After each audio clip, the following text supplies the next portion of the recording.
कि पूरा बिरहा जगत में हाँ भाई जोन है पूजा निगम है जो क्वालिटी दे दी है वाह वाह सच्चाई है या आप लोगों के जोन क्वालिटी दे दी है वो कोई ना दे। हम लड़किन की बात करते हैं, लड़कन की बातें अलग मतलब जेंट्स लोग की बातें अलग। देखा कोनो लड़की की बात है, लड़की शहर से देहात में आई बा, पढ़ाई लिखाई देहात में चालो सब, और वो लड़की के कुछ लड़का छेड़त हुआ ये मास्टर। लड़कियां अपने बॉयफ्रेंड के फोन कैले बा। बॉयफ्रेंड बॉयफ्रेंड का मतलब ना जानला हो बाबू बताओ तभी। वैसे प्रधान जी का नहीं है आपके सच्चाई हम बता दी कि रोज तो हमने के संग में रहेला 6 साल से हमने के संग बाड़ा। आज 6 साल में इनके मेहरारू का 5 गो लड़का, पता नहीं कैसे हो गई ना। अब तो इनका थोड़ा हो सर बाबूजी क्या हो सर वही बात है, तो भी क्या जाए जाए दो घर का चीज घर ही में बात। लेकिन आज देखा लड़कियां कहा दिया का हो आओ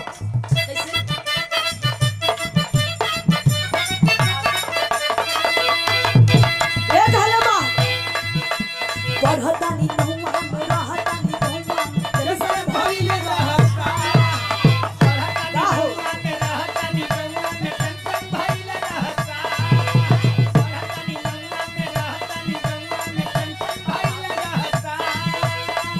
और देखिए हाई क्वालिटी है का हो अजानी डिवीजन में का हो जानी डिवीजन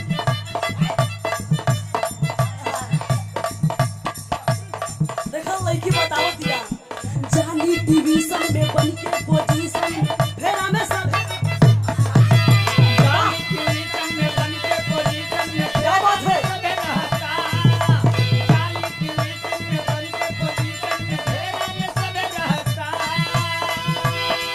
बनी काचे गली हम ना जान देखी डरे लगी हो।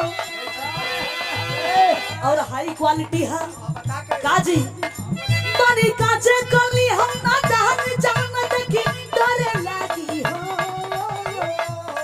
बाबू लड़का कहता ये हो आहो थोड़ी में पानी तोहरा गाजी हाय मिली कहीं कि थोड़ी में पानी तोहरा अच्छा का पूरा कर दई कौन बा का हो बनी काचे गली हम ना जान देखी डरे लगी हो। लड़का कहत बा ए हो कि थोड़ी में पानी तोहरा थोड़ी में पानी तोहरा आहट लगी हो बुची बुची आ जवानी तोहरा चढ़ लगी हो चढ़िया थोड़ी में पानी तोहरा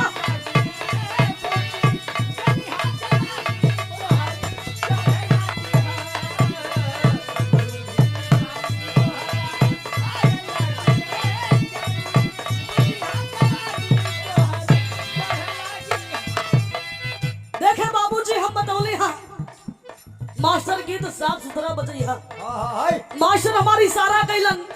लेकिन आप लोगन के हम बता दी जहां हो बाबूजी बात भोजपुरी का आवेले कुछ लोगन के भोजपुरी शब्द से यानी भोजपुरी गाना से घृणा हो गई बा, लोगन के नफरत हो गई बा। और सच्चाई हम आपके बता दी कारण ही है